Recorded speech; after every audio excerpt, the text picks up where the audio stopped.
ఆత్మీయులు 4వ భాగం. జగన్నాథం ఇంట్లో వ్యక్తులంతా ఎలాంటి అరమరిక లేకుండా ప్రవర్తించటంతో సూర్యం, సీత ఇద్దరూ త్వరలోనే సంకోచం వదిలించుకుని ఆ ఇంట్లో వాళ్లతో కలిసిపోయారు. సహజంగా స్నేహప్రియ అయిన జయ తన వాక్చాతుర్యంతో సీతలో ఉండే బెరుకును పోగొట్టి తమ మధ్య స్నేహాన్ని సుస్థిరపరిచింది. ఎప్పుడూ ఏదో ఒక పని చేస్తూ ఉంటే కానీ సీతకు తోచదు. జయ కాలేజీకి వెళ్ళిపోతే ఇక రోజంతా తీరుబడే. ఈరోజు చిందరవందరగా ఉన్న జయ గదిని నీట్గా సర్దుతున్న సీతను చూసి జగన్నాథం ముగ్ధుడవుతూ, చూడమ్మా సీత, జయకి ఎంతసేపు చదువు మీద, వీణ మీద ఉన్న ధ్యాస ఇంకా దేని మీద ఉండదు. మా చంద్రం సరే వాడికి అసలు ఏ గొడవ పట్టదు. ఇది నీ సొంత ఇల్లు అనుకో అమ్మా.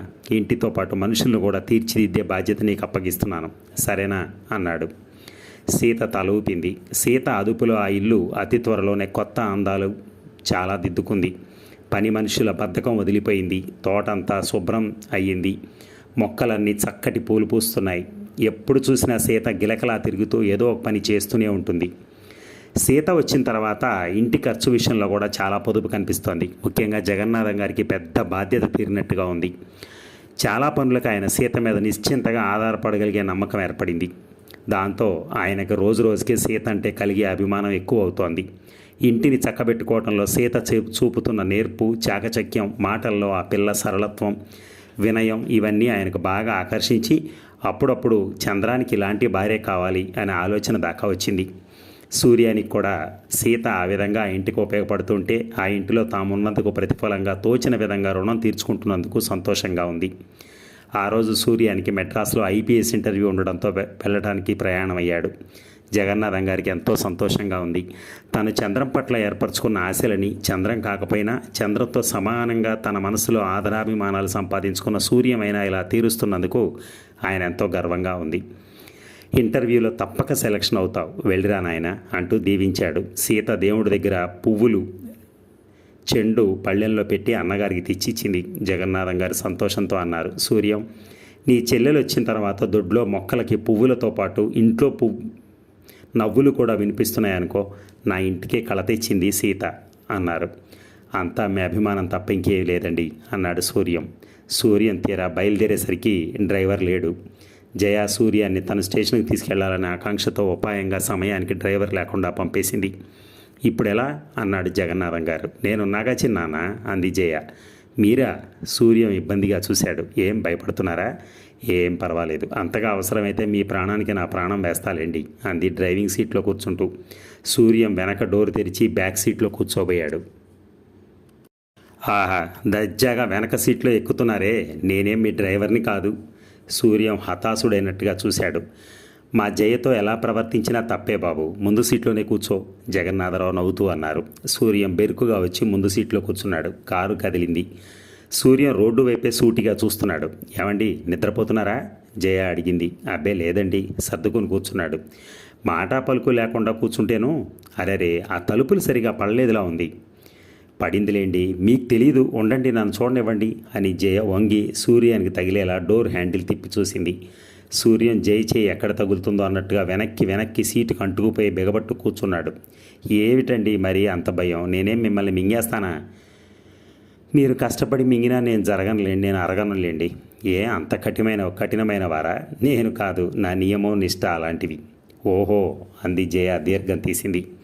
సూర్యం మళ్ళీ రోడ్డు వైపు చూస్తున్నాడు. కొద్దిసేపు చూసి సూర్యం ఏమీ మాట్లాడకపోవడంతో జయ మళ్ళీ అంది, కర్మ, అయ్యో రామా, కారులో పెట్టెనో పరుపు చుట్టనో తీసుకెళ్తున్నట్టుంది కానీ లక్షణమైన మనిషిని తీసుకుని వెళ్తున్నట్లేదు కదా. అవునవును, ఆ మాటకు వస్తే అసలు నాకు కారులో వెళుతున్నట్టే లేదు, ఒంటెద్దు బండిలో వెళుతున్నట్టుంది. ఏమన్నారు? నాకు డ్రైవింగ్ చేత కాదనేగా, నేను స్పీడ్గా పడవలని నడపలేని పిరికిదాన్ననేగా, చూడండి అయితే అని జయ స్పీడ్ 60 మైళ్ళకు పెంచింది. అంతేకాదు సూర్యాన్ని కంగారు పెట్టడం కోసం కారును అడ్డదిడ్డంగా పోనిస్తూ డ్రైవ్ చేస్తోంది. ఏమండి, నేను అలా అనలేదండి, నా ఉద్దేశం అది కాదండి. అయ్యయ్యో మనుషులు. సూర్యం చప్పున జయ చేతి మీద చేయి వేసి స్టీరింగ్ గట్టిగా పట్టుకుని కారు సరిగ్గా పోయేలా డ్రైవ్ చేశాడు. ఎంత గడుసువారండి మీరు, మాటలతో రెచ్చగొట్టి నా చేయి పట్టుకుంటున్నారా? సూర్యం షాక్ తిన్నవాళ్ళ తీసేశాడు. Sorry sorry, I'm very sorry అన్నాడు. సారీ చెప్పేస్తే జరిగిన పనులు మాసిపోతాయంటారా? నన్ను క్షమించండి, జయ నవ్వింది. ఎంత బాగా అడుగుతున్నారు. మీ చేత తప్పులు చేయించి ఇలా 10 సార్లు మళ్ళీ మళ్ళీ క్షమాపణ చేయించుకోవాలనిపిస్తోంది నాకు. సూర్యం సీరియస్గా కూర్చున్నాడు. ఎందుకండి ఈ నటన? నటన? నేనా? కాదా మరి? మీ అసలు స్వరూపం నాకు తెలియకపోతే ఇదంతా నిజమేనేమో. ఈ యూనివర్సిటీ ఫస్ట్ గారు ఒట్టి బడుద్దాయేమో అనుకునేదాన్ని. ఆ రోజు హోటల్లో మీ చిలిపిదనం హుషారుదనం నేను చూడలేదు. మీలో ఆ చురుకుదనం అంతా ఏమైపోయిందండి? ఆ హోటల్లోనే మర్చిపోయి వచ్చానండి. అలాగా, అయితే నేను వెతికి పట్టుకొస్తాలేండి. జయ ఆ మాటలన్న తీరికి సూర్యం పక్కన నవ్వేశాడు. చూసారా, మీ చేత నవ్వించేశాను. ఆపండి ఆపండి, స్టేషన్ వచ్చేసింది కంగారుగా అన్నాడు సూర్యం. ఓ, అప్పుడే? నేను చూడలేదు. జయ కారు ఆపింది. సూర్యం డోర్ తెరిచి దిగబోయాడు. ఆగండి, ఆజ్ఞాపిస్తున్నట్టుగా అంది. సూర్యం తెల్లబోతూ ఆగి తిరిగి చూశాడు. మిమ్మల్ని ఇంత కష్టపడి తీసుకొచ్చాను కదా, కనీసం థ్యాంక్స్ అయినా చెప్పరా నాకు? భలేవారే, నన్ను భుజాన వేసుకుని మోసుకొచ్చినట్టే మాట్లాడుతున్నారే. Thanks, many many thanks. Madras నుంచి మీకు ఏమైనా కావాలా? నన్ను గుర్తుపెట్టుకుని పరీక్ష బాగా రాసండి చాలు. కొంతమందిని మర్చిపోదామన్నా మర్చిపోలేమండి. గుర్తు పెట్టుకున్నంత మాత్రాన ఒరిగేది కూడా ఏమి ఉండదు. ఎంత తెలివైన వారండి. తెలివి ఉన్నవాడిని కాబట్టి నా హద్దులు తెలుసుకుని నేను ప్రవర్తిస్తున్నాను. వస్తాను, సెలవు. చిట్టిబాబు, సరోజ మ్యాట్నీ సినిమా చూసి ఇంటికి తిరిగి వస్తున్నారు. వర్షం ప్రారంభమైంది. చిట్టిబాబు స్కూటర్ ఆగిపోయి అతను దిగి దాన్ని రిపేర్ చేయడం ప్రారంభించాడు. అబ్బా, వర్షం ఎక్కువ అవుతోంది, తడిసికి ఇంటికి వెళ్ళాలి. అమ్మ తలవాచెల చివాట్లు పెడుతుంది అని గొణుగుతూ అంది సరోజ. ఒక్క నిమిషం సారు, అయిపోయింది. పెద్ద లక్షాధికారిని చెప్తావు, వెధవ స్కూటర్ నువ్వును. ఇదేనా సరిగ్గా నడుస్తుందా? కుంటి గుర్రంలాగా 2 అడుగులు వేస్తే 4 అడుగులు వెనక్కేస్తుంది. ఒట్టి డమడమాల బండి. ఏం చేయను సారు, మా అమ్మ కారు కొనిస్తేనా? కారు కొనుక్కుంటే నేనే ప్రమాదంలో ఇరుక్కుంటానని మా అమ్మ భయం. నేను మామూలు చిట్టిబాబునైతే పర్వాలా, నేను పోతే నా వెనక లక్షలన్నీ. అవునవును అని సరోజ ఒప్పుకుంది. స్కూటర్ కదలనని భీష్మించుకున్నట్టుగా చప్పుడు చేస్తూ ఆగిపోయింది. ఇంతలో అదే దోవన పెడుతున్న చంద్రం సరోజను, చిట్టిని చూసి కారు వాళ్ళ దగ్గరగా తీసుకొచ్చి ఆఫ్ చేశాడు. చంద్రాన్ని కారుని చూడగానే సరోజ ముఖం వికసించింది. యారా చిట్టి, నీ కుంటి గుర్రం మళ్ళీ ఆగిపోయిందా? నవ్వుతూ అన్నాడు చంద్రం. పోవై, నీకంతా వేళాకోళం. యంత్రం అన్న తర్వాత మారాన్ చేయకుండా ఉంటుందా ఏంటి? రండి రండి, వాన ఎక్కువయ్యేటట్టుగా ఉంది, తడిసిపోతారు. మరి మేము వచ్చేస్తే మా స్కూటరో? ఒరే, దాన్ని ఎవరు తీసుకుపోతారా? రేపు నువ్వు వచ్చేసరికి అక్కడే ఉంటుంది. మంచివాడివే. చిట్టి, పొద్దుపోతుంది, నేను వెళ్తాను ఇంటికి అంది సరోజ.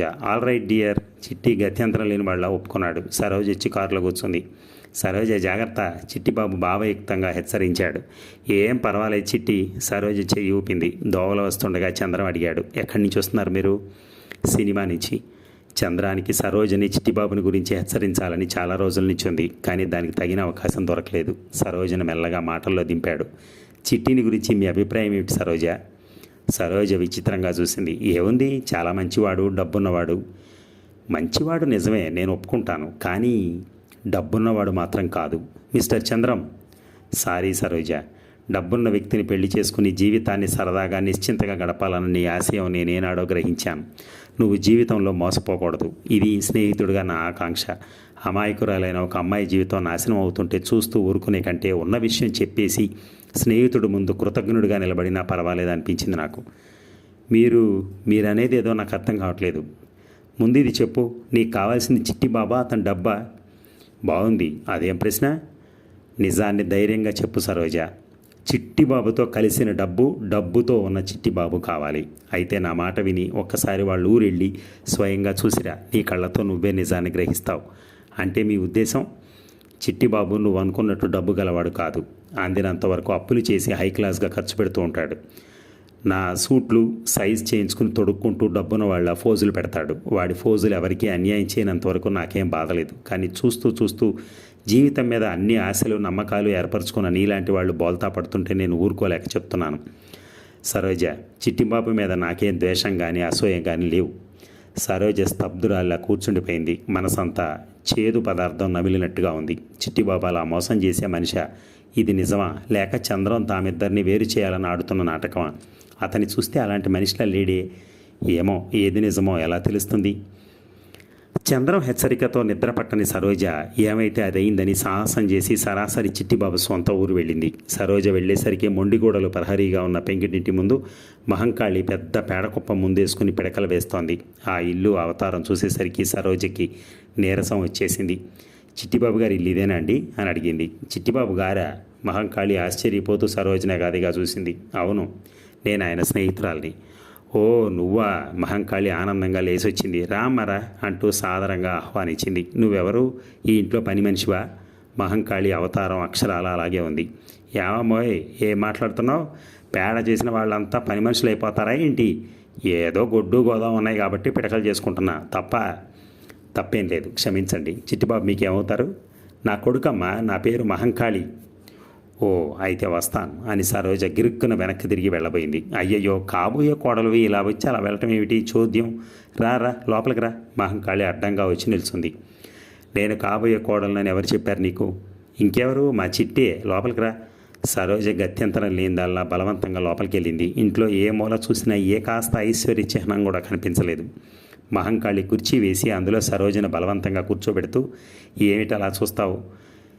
ఇలా ఏదో మీరు పెద్ద పెద్ద మేడల్లో ఉంటారు, మా కొంప నచ్చుతుందా తల్లి? నేను పెద్ద పెద్ద మేడల్లో ఉంటానని ఎవరు చెప్పారు నీకు? ఏంటి సోద్యంగా మాట్లాడుతున్నావు? మీ నాన్న లక్షాధికారి అయినప్పుడు మేడల్లో ఉండక పూరిపాకలో ఉంటావా? అయినా ఇదేం సోద్యం? ఒక్కగానొక్క పిల్లవు కదా, నీ ఇష్టం వచ్చిన పిల్లవాడికి ఇచ్చి చేయక ఆ అహంకారం ఏంటి? మా నాన్న లక్షాధికారి కాదు. ఏమన్నావు? మా నాన్న లక్షాధికారి కాదు, నేను డబ్బున్న అమ్మాయిని కాదు, ఒక మామూలు గుమస్తా కూతుర్ని. ఏమిటి? అవును, నేను చాలా సామాన్యురాలిని. అయితే ముందు ఆ కుర్చీ మేచిలే, గర్జించింది మహంకాళి. ఏమిటా? లక్షాధికారి కూతురు అని నా కొడుకును వలలో వేసుకుంటావుటే? వలలో వేసుకుంది నేను కాదు, నీ కొడుకు. డబ్బున్నవాడిని నేను చెప్పి నన్ను మోసం చేశాడు. ఒట్టి నీచుడు. ఏమిటే పేలుతున్నావు? నా కొడుకు నీచుడా? మాటలు జాగ్రత్తగా రాని. ఏం చేస్తావే? ఆహా, అయితే డబ్బు ఉందో లేదో చూసుకోమని మా వాడికి తెలియకుండా వచ్చావా చూసుకోపోవడానికి? ఓసి మాయలేడి, నీ పదే మావాడు అన్నిసార్లు పరీక్ష తప్పింది నీ గురించి కాదు, నీ చుట్టూ తిరిగి కాదు. నోరు మొయ్. ఏమన్నావు? మహంకాళి సరోజ జడ పట్టుకుంది. వదులు ముందు, లేకపోతే మొహం బద్దలవుతుంది. క్షణంసేపు ఇద్దరు పెనుగులాడారు. సరోజ విదిలించుకోబోయింది. సరోజ చేతిలో బ్యాగ్ పెట్టి మహంకాళి ముక్కు మీద బలంగా 1-2 సార్లు కొట్టింది. అమ్మో కెవ్వుమన్న మహంకాళి సరోజను వదిలేసి 2 చేతులతో ముక్కు మూసుకుంది. సరోజ చరచరా వెళ్ళిపోయింది. అమ్మో రక్తం, రాక్షసి నా ముక్కు బద్దలు కొట్టిందిరో దేవుడు అని మహంకాళి రాగం లంకించుకుంది. చిట్టిబాబు గదిలో చంద్రం కూర్చునున్నాడు. చిట్టి చంద్రాన్ని గడ్డం పుచ్చుకుని బతిమలాడుతున్నాడు. ఒరే బాబు, 4 రోజులు కాస్త కారు ఎరువెవరా? కొనేశానని చెప్పాను. సరోజను ఒప్పించి ఆ 3 ముళ్ళు వేసేస్తాను. మా తండ్రివి కదరా. పోరా ఈడియట్, నా డబ్బుతో నువ్వెంతైనా సుఖపడు, కాదన్నావు. కానీ అమాయకురాలైన ఒక ఆడపిల్లను మోసం చేసావంటే నేను ఊరుకోను. ఆ పాప నాకు చుట్టుకుంటుంది. అయినా చిట్టి, ఎందుకురా ఈ అబద్ధాలు? సరోజకున్న విషయం చెప్పేస్తే సరిపోలా? అమ్మో ఇంకేమైనా ఉందా? నా మొహం బద్దలు కొట్టి నా చెవులు కోసి మెళ్ళలో తగిలించుకోదు. అందుకని ఈ అబద్ధంతో ఎన్నాళ్ళు బతుకుతావురా? పెళ్ళయ్యే వరకు. ఒరే, ఎంత అదృష్టం ఇస్తే సరోజ లాంటి భార్య నాకు దొరుకుతుందిరా. 100 అబద్ధాలు ఆడైనా సరే ఒక పెళ్లి చేసుకోమన్నారు. లక్షాధికారి నన్ను ఒక చిన్న అబద్ధం ఆడినా పెళ్లి చేసుకుంటున్నాను. ఇందులో తప్పే ఉందిరా? ఏముందా? నన్ను అడుగు చెప్తాను. ఇద్దరు ఉలిక్కిపడి తిరిగి చూశారు. గది గుమ్మంలో సరోజ నిప్పులు చెరుగుతున్న కళ్ళతో అపరకాళికలా నిలబడింది. సరోజ. చంద్రం చప్పును లేచి ఎదురు వెళ్ళాడు. సరోజ అగ్నివర్షం కురిపిస్తున్న చూపులతో చిట్టిబాబునితో అంది. ఇలాంటి ఎరువు బ్రతుకుతోనే కదూ నన్ను మోసం చేశావు.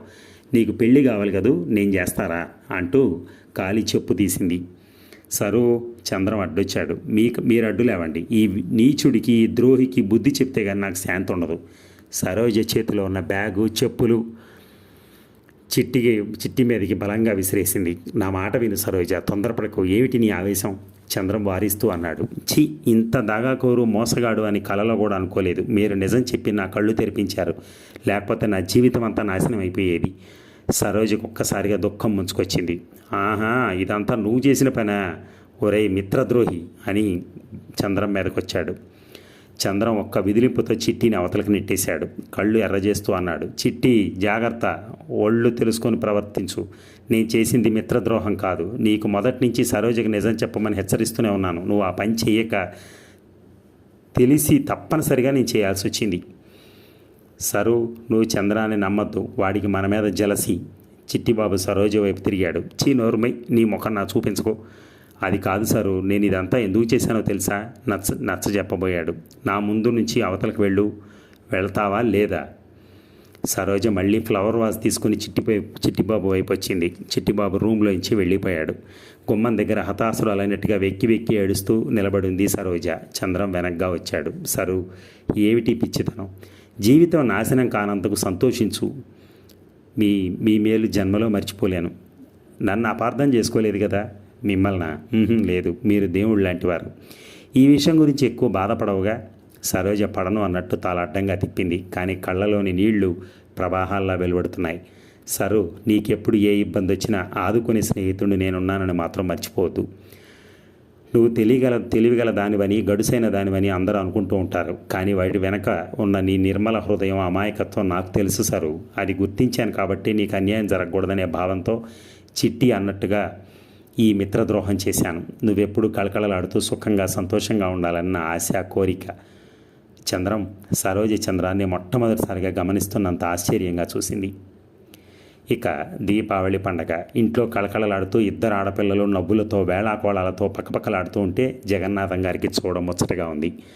సీతను చూసిన వారెవరైనా అమ్మాయి పరాయింటి నుంచి వచ్చిన పిల్ల అని అనుకోరు. కొద్ది రోజుల్లోనే జగన్నాథం గారికి సీత పరాయింటికి వెళ్ళిపోతే మళ్ళీ ఈ బాధ్యతలన్నీ తనకు తప్పవు అనే ఆలోచన అప్పటికప్పుడు మనసులో కలుక్కుమంటోంది.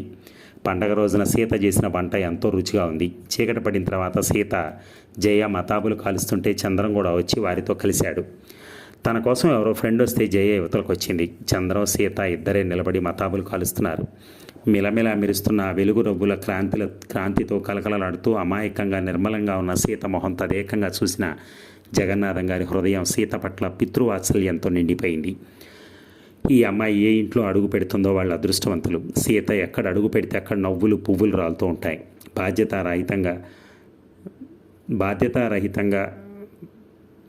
బాధ్యతాహితంగా తిరిగే చంద్రానికి సీత లాంటి భార్యనే తీసుకురావాలి. ఆయన ఈ మధ్య చాలా రోజుల నుంచి ఇదే ఆలోచిస్తున్నారు. సీతని తన ఇంటి కోడలుగా చేసుకుంటే బంధువులు, మిత్రులు అంతగా హర్షించరేమోనన్న అనుమానం ఆయనకి లేకపోలేదు. కేవలం చంద్రం సుఖం, వాడి భవిష్యత్తే ముఖ్యం అనుకుంటే తాను ధైర్యం చేసి ఈ నిర్ణయానికి రావాలి. జగన్నాథం గారు ఆ మర్నాడు జయతో పాటు సీతకు మంచి చీర, ఒక నెక్లెస్, గాజులు తెప్పించారు. జయను పిలిచి సీతకు అవి ఇవ్వమని చెప్పారు. ఇంత ఖరీదు గలవి నాకెందుకండి? అమాయకంగా కంగారుగా ఆయన వైపు చూసింది సీత. ఇవి నీ విలువకు మించినవేవి కాదమ్మా, చీర కట్టుకుని ఆ నగలు పెట్టుకునిరా అన్నాడు జగన్నాథం. సీత అవి తీసుకుని వెళ్ళిపోయింది. జగన్నాథం మెల్లగా కదిపాడు. జయ, సీతను గురించి నీ అభిప్రాయం ఏమిటి?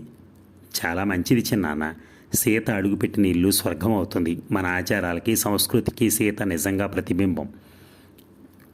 అవునమ్మా, నాకు కూడా అలాగే అనిపిస్తోంది. మన ఇల్లు ఇప్పుడు కళకళలాడుతూ ఉండాలంటే సీత మన ఇంట్లోనే ఉండాలని అనిపిస్తోందమ్మా. అదెలా సాధ్యం చిన్నాన్న? పెళ్ళి చేసి పరాయి ఇంటికి పంపాల్సిన పిల్ల. సీత వెళ్లాల్సిన ఆ పరాయి ఇల్లే మన ఇల్లు. ఎందుకు కాకూడదమ్మా? సీతని చంద్రాన్ని ఇచ్చేసుకుంటే. చిన్నాన్న, జయ తెల్లబోయినట్టు చూసింది. నేను బాగా ఆలోచించాను జయ. దారి తప్పిన వాడి జీవితం ఒక దారికి రావాలంటే సీత లాంటి శాంతం, సహసంగం అమ్మాయే కావాలి. నాకెలాగూ కట్న కానుకల మీద ఆపేక్ష లేదని నీకు తెలుసు కదా. నా ఇంటికి కోడలుగా రాబోయే వ్యక్తి నిదానం ప్రధానంగా ఉండాలి. నేను కావాలనుకున్న అర్హతలన్నీ సీతలో ఉన్నాయి. ఇకపోతే అంతస్తుల భేదం అంటావా?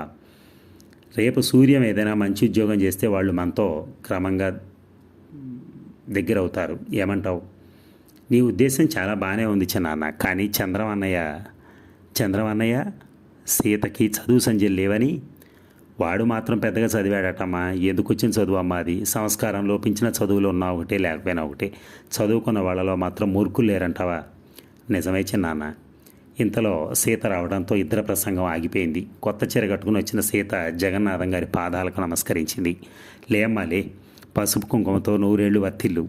ఇంతలో సూర్యం కూడా అక్కడికి వచ్చాడు. అతని చేతిలో చెల్లె కోసం తెచ్చిన చీర ప్యాకెట్ ఉంది. జగన్నాథం గారు సూర్యాన్ని చూడగానే ఆనందంగా, రానాయన, నీకోసమే చూస్తున్నాను. ఈ పండగ పూట నీకో మంచి మాట వినిపించాలనుకుంటున్నాను అన్నారు. ఏమిటండి అది అని ఆసక్తిగా అడిగాడు సూర్యం. నీకు అభ్యంతరం లేకపోతే నీ చెల్లెల్ని మా ఇంటి కోడలుగా చేసుకోవాలనుంది. సూర్యం సీత ఇద్దరు తెల్లబోయినట్టు ఆయన వైపు చూశారు. జగన్నాథం తృప్తిగా అన్నారు. ఇందులో ఆశ్చర్యకరమైన సంగతి అంతగా ఏం లేదు సూర్యం. మీ నాన్న నా కోసం చేసిన త్యాగానికి ఈ రూపంగా రుణం తీర్చుకోవాలనుంది. ఏమంటావు నువ్వు? నేనేమంటాను? మా పట్ల మీరు చూపుతున్న మంచితనం, ఆత్మీయత ఇంకా హద్దులు లేనిదని నేను ఎప్పుడు అనుకోలేదు. ఈ అదృష్టం సీతది కాదు, నాది. దాని భవిష్యత్తు నా భవిష్యత్తుగా భావించుకుని చిన్నతనమైన పెద్ద బాధ్యతను ఎత్తున వేసుకుని తల్లి తండ్రి నేనే అయి నా కంటి పాపలా పెంచుకున్నాను. సూర్యం కళ్ళు చెమర్చాయి. ఎప్పుడూ అనుకుంటూ ఉండేవాడిని, కానీ కట్నం ఇవ్వలేని నేను దానికి ఎలాంటి సంబంధం తేగలనా అని. మీరు నిజంగా దైవస్వరూపులు. సూర్యం హఠాత్తుగా వంగి ఆయన పాదాల కళ్ళకు అద్దుకున్నాడు. సీత అప్పటికే సిగ్గుతో అక్కడి నుంచి పారిపోయింది. కొద్దిసేపు అయిన తర్వాత సీత అన్నగారు తెచ్చిన చీరను విప్పి చూస్తోంది. అక్కడే ఉన్న జయ ఆ చీరను లాక్కుని చూసి, అమ్మో, చీరల సెలక్షన్ అన్నయ్యకి బాగా తెలిసే, ఈ చీర చాలా బాగుంది అంది.